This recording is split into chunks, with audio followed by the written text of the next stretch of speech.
kechirgan soat 10'da Anqaradagi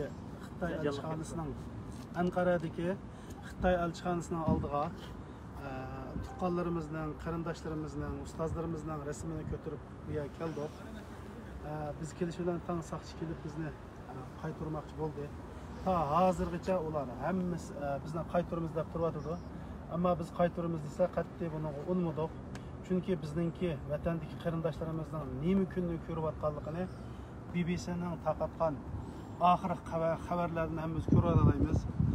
Buni ko'rib turib bizning qanday qilib og'zimizdan bir loqma taom, bir yutum suv o'ssin qarindoshlarimiz. Bu bizningki musulmonligimiz, bizning odamiyligimiz, bizning uyg'urligimiz hozir ustiga bir savol belgisi qo'yilayotgan davrda yashayapmiz.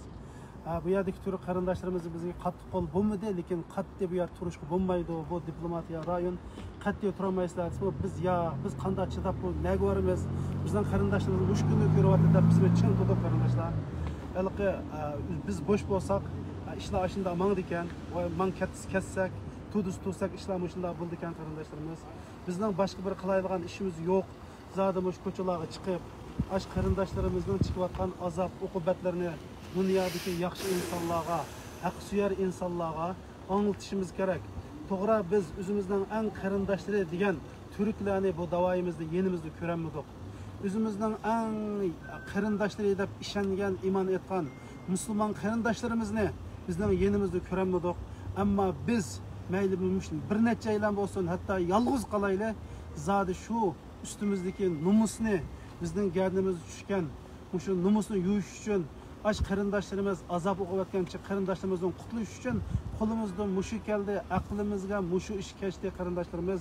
Shuning uchun biz bu ishlarni qildik. Alloh subhanahu va taolo bizga buyurganni qo'limizdan kelishicha qilaylik dedik. Bizga mushada yordamchi bo'lgan qarindoshlarimizdan, bosh qarindoshlarimiz Alloh rozi bo'lsin.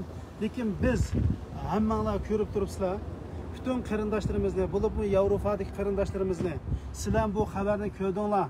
Şu turbalarda, şu lagerlarda sizlarning ochanglar, singlinglar bordi. Balki şu navbatlaşib bosqinchilik uchrayotgan och singillarimizda sizlarning och singlaringlar bordi qarindoshlarimiz. Qiyomat kuni Alloh subhanahu va taolo bizning och singillarimizdan so'rasa, şu och singillarimiz ma'lum kunda bizning chiroyimizni qarab turib, bizning mash kuni qolganda sen nadating desa, hammamiz javobimizni tayyorlab qo'yaylik qarindoshlar. Bo'lib Yevropada yashayotgan qarindoshlar, sizlarni Xitoy elchixonasining oldiga chiqib bu tuqqanlarning izdirkini qilinglar. Biz bo'sh tursak bular yeydi, mushunda xohlagancha bizning nomusimizga, bizning sharafimizga dafsanda qiladi. Biz mushunda yuvash turpasak, eshakdak yeganga, qo'soq to'g'anga rozi bo'lib, kunimizning o'tganiga rozi bo'lsak, qolgan kunimiz shu qarindoshlarimiz. Hammanglarda Alloh rozi bo'lsin. Och singillarimizga, tuqqanlarimizga igi chiqaylik qarindoshlarimiz. Allohga emanet. Başka gap qilgan.